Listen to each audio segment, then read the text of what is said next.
National Congress or the Pan-Africanist Congress? What role did any of these movements play in the 1976 student uprising? What about the centrality of the Soweto Student Representative Council and its evolution into the South African Youth Revolutionary Council?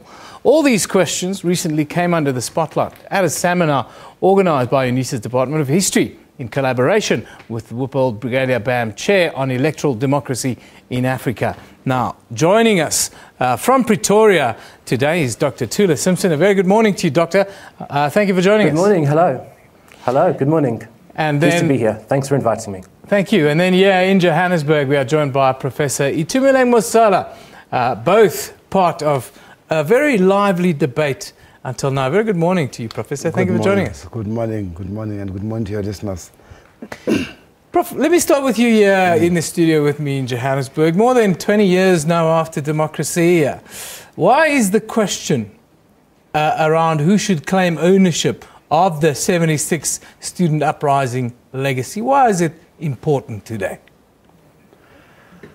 Well, I think it is important because we need to just remember who it is that was the agency of struggle and liberation in the country in the years that led to the final collapse of apartheid and settler colonialism in our country. I think we tend to locate that answer in specific individual organizations, in my view, wrongly. Mm-hmm. It is the people of this country. The people of this country were the ones who bore the brunt of suffering and struggle throughout, going way back to colonialism, but particularly in the years of struggle. It is black people of South Africa who did that, and in particular in this case, it is the young people who finally got to a point where they were fearless in dealing with the system. And so the political organizations that were involved on behalf of the people and with the people. But it is not correct to try and get them to compete about. What I know, because I was there at the time, is that the Black Consciousness Movement was the primary motive force in the country. But even the Black Consciousness Movement has no individual claim to that. It is the people of our country who brought about justice and peace in the country. Dr. Simpson in Pretoria, interesting remarks here from Professor Mosala. How do you view that, and what is your point of view? I would tend to agree with the perspective that he's articulated there. No less than the ANC President Oliver Tambo himself, reflecting on the Soweto uprising in 1985 at the Karbo Conference in May. He said that the ANC's political and military structures at the time were in a stage where they were not in a position to actually lead the uprising or even to exploit it in the immediate aftermath. This was a process which was led by the situation on the ground that the students felt that they were facing with regards to the education question in a very combustible environment that Soweto was in the early months of 1976, with a whole lot of other social and economic problems encountering the population. And with regards to the legacy of the Soweto uprising, I think we need to remember that there are many legacies. Any great historical event, not just Soweto 76, but the Russian Revolution or the French Revolution, there's no one single legacy for people to claim as being their inheritance. There are multiple legacies which have a variety of different impacts, which different organizations can legitimately claim that they're the inheritors of. So I think that a pluralistic interpretation of June 1976 and of the legacies therefrom and of the organizations who've claimed aspects of that legacy, I think that that might be the way that we should look at this and any other great historical event, multiple legacies with various different owners. And in a way, everyone contributed to the eventual victory, if there is such a thing, Professor. And maybe we should see it within that context. But this recent debate, what did you make of it, and what do you make of the outcomes from this debate? Well, I think there's always an attempt by some people to distort history. And unfortunately, when we distort history, we distort history by excluding the real bearers of the struggle. And my point here this morning is that it is the black people of South Africa who are the legitimate owners of the struggle. The legacy belongs to the black people of South Africa. Now, the issue of which organization was involved is very clear. The facts are very clear. It is the Black Consciousness Movement of South Africa. It is Steve Biko, it's Mapetla Mohapi, Sonkgopo Tsetiro. We were the people who were pushing the struggle at that time. But my point is, it is not even us. Yeah. Even we can't claim to be the owners of this legacy. It is the people of South Africa who are the owners of this legacy. And it is wrong. Our organizations tend to distort. Yeah. And I think this is what is happening at the moment. There is an attempt to distort history. Do you agree with this distortion, Dr. Simpson?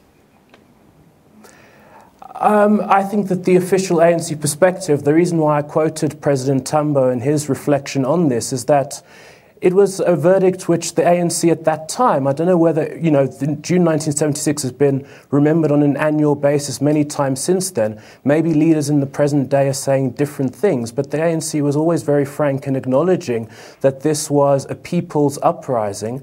And if we look, when we speak about legacy, we're speaking about the aftermath of Soweto 1976. And I don't think there's any way of denying that a lot of the anger of the people who were involved in the uprising, it helped to reinforce the ANC's armed struggle, because people came to the conclusion that the solution that the ANC was offering, that the only way of confronting the system was to fight back with sophisticated weaponry.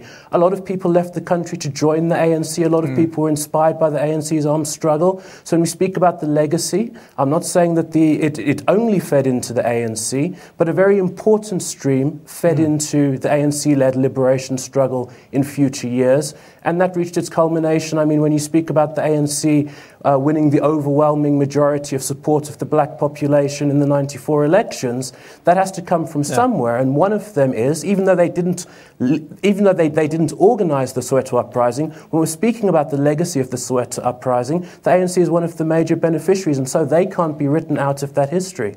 No, absolutely. Tomorrow, let's escalate the discussion, because I think we agree on the on the principle of the argument. But let's move on to the class of 2015. I want to talk to you, Professor, about activism today.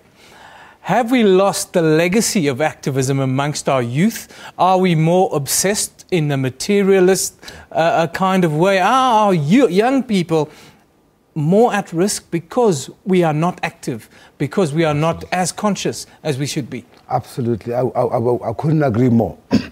I think what has happened is that 1994 was actually bad for black people. What we did in 1994 is that we depoliticized our people. We created a culture of materialism that you're talking about, a culture of entitlement. We forgot that freedom is a political matter. Freedom is not a material matter. Freedom is a political matter. It's a cultural matter. And what has happened since then is that we have a state that purports to do things for people. And this is where we lost it. I think part of the problem with let me put it negatively, the non-black consciousness approach to things is that we tend to promise things to people. We fought a struggle in the Black Consciousness movement in the late 60s and 70s in which we said black people must stand up and do things for themselves. Yeah. The greatest slogan that ever came out of that time was, "Black men, you are on your own." Now, what is happening now is that activism has been killed. It's been killed by the kind of settlement and freedom that was given to people. You don't give freedom to people. People attain freedom. And that's where we are. We are at a point in which we are independent, we're not free. Dr. Simpson, you've heard the premise of the merits of this discussion. I want to take it a little bit further around activism and maybe get your insight into the kind of campaigns we see these days. We've seen some at tertiary institutions. I'm not 100% convinced that they belong to the students of those institutions, but that's my personal opinion. How do you view this and where we are today? Activism, we can have a debate about, but interest, I think that the young generation is very interested in the questions that were raised inter alia by the generation of 1976, but not necessarily limited to that. I mean, one of the questions which the 76 generation were asking is, why do we have one curriculum in the townships and we have a different curriculum when we go to the suburbs? Why do we have an industrial education for the black poor children and we have a liberal arts education with a full diverse curriculum across the street if we go to the white suburb? And that debate is very much alive in the present day. I'm not going to divulge the content, obviously, of discussions which take place within tertiary institutions, but the question of who teaches, what the subject matter is, and what should be the criteria for success within the system, that is a subject, even if students are not in the streets protesting about it, it's something which they're extremely interested by. And if you want to enliven any tertiary institution, the students there, to the issues which are live there, speak about those subjects. And those are the subjects which have actually been raised by the students at many universities. And I think that that is part of the legacy of Soweto 1976. And when I speak about great events having legacies lasting into the long term, we need to remember that these, it can still be lost.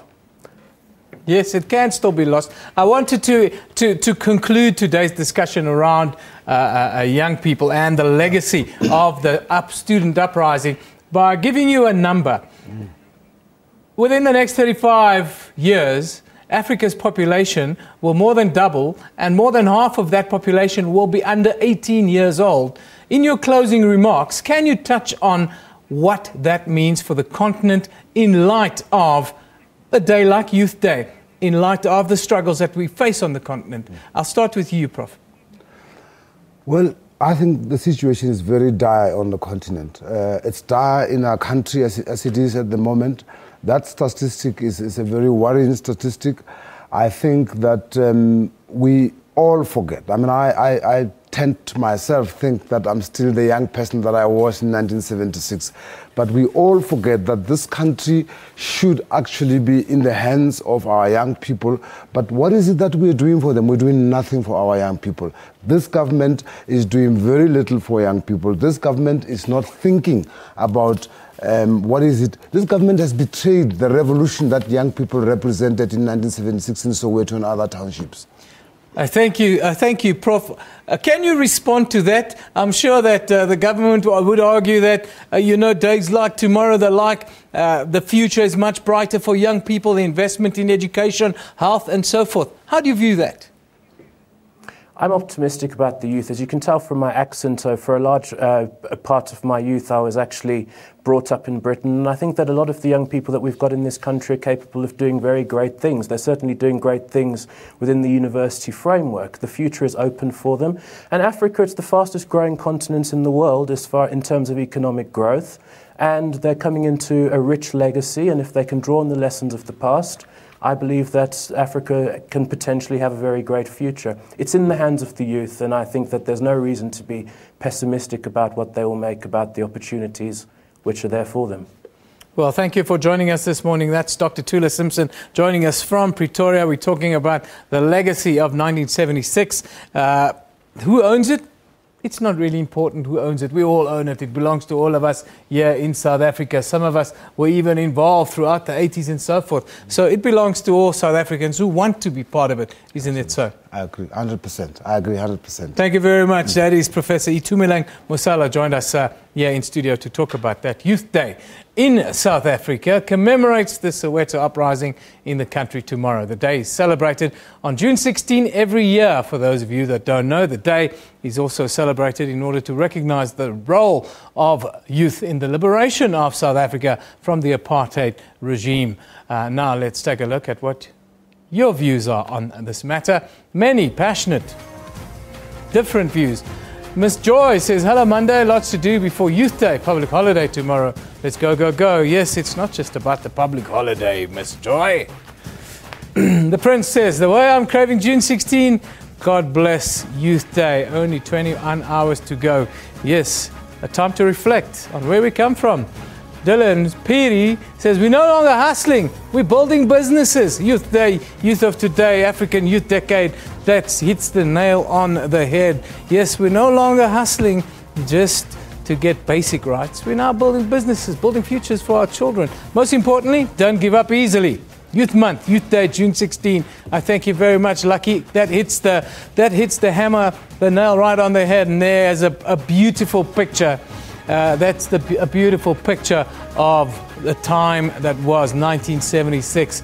It was a day that will forever live in the annals of South African history.